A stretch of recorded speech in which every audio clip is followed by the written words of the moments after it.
talking with in the program have seen his stuff too. There's a lot of overlap. I know you guys have a bit of a relationship, so let's go through some of his content, talk about some of the similarities, highlight some of the things he's doing really well.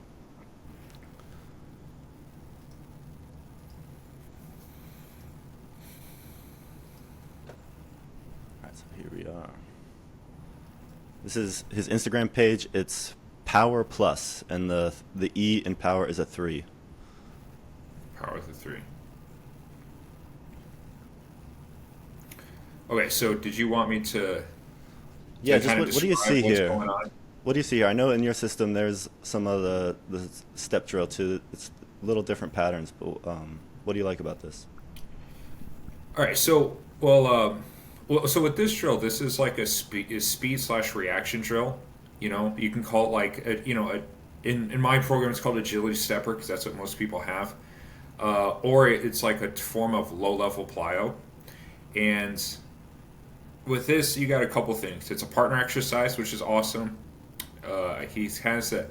There's an athlete, it's one in the red. I think her name is Maddie. He's been training her for a really long time. So if you want to see what years of proper nervous system training development can get you, she's like she's been in the system for I think 5+ years.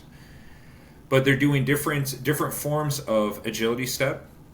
You got like 2 feet on the box, 2 feet off. You got 1 foot hops. You got left, right, and so what he's trying to do is I can't hear it, but I imagine Brian is doing call outs, where he'll tell him to do this, he'll tell him to do that, he'll change, 2 steps, however he describes his calls. And so what the athletes are doing is, I believe, they are trying to compete with each other who can go faster. So there's competitive elements. I don't know exactly how he's constructing the drill. It looks almost like a musical chair sort of thing. There's a bunch of different ways you can kind of construct a reactive drill. It looks like he's calling out right and left, or clockwise and counterclockwise, and then they're trying to kind of catch each other. One Okay. thing I like about this drill too is, and it seems kind of like an accident just based on the setup, but since the pad is light, it moves.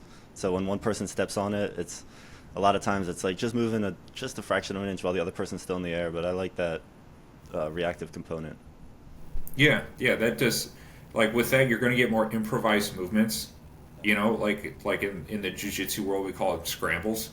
And I think that's a really important aspect to add to your training because a lot of sports happen during like under intense chaos and especially unpredictable chaos has a ton of variables onto the body. But yeah, okay, so he's saying, it's left, right, clockwise, counterclockwise. They're trying to, catch up to each other, so there's a competitive element. So yeah, this is a freaking great drill. Like I love doing drills like this, because if it has like a low level plyometric, so it's gonna not overload, but it's gonna increase the stretch shortening action slightly than just say, just being flat on the ground. You have like coordination. You got to get your feet on the box. You have reaction, so you have to worry about this person, how fast they're moving, combined with the directions that you're hearing. And a lot of sports have all these elements wrapped around them. Like if you look at basketball, like basketball is not done silently. Like your coach is yelling at you, your teammates are making calls. This kid in front of you, maybe he's talking shit. You got the crowd, but like you have to do all these different play reads and all these different uh, um, problem solving, variables that are going to hit you while you're tired, while you're fatigued, while you're trying to move as fast as possible. So the more you can introduce elements that hit the same mechanics that you're going to face in your game, they don't have to be the exact same elements. And a lot of people get that confused where they think that you can only work these kind of things in a basketball game or in basketball practice, but that's absolutely false. You can and because if you look at the idea of like training, training in general, like back in the day there was no cross training. Everyone would just do their sport as hard as they can, and their sport, the act of doing the sport, would make them stronger, right? That like imagine old school NBA from like the 70s. Wasn't a lot of strength and conditioning. They were just playing a shit ton of basketball, and naturally you're going to get stronger. You're running, you're jumping, you're pushing your body, etc. And so what sports training is that where they're finding ways to isolate certain physical mechanics and physical expressions using series of tools to overload those mechanics so they become stronger.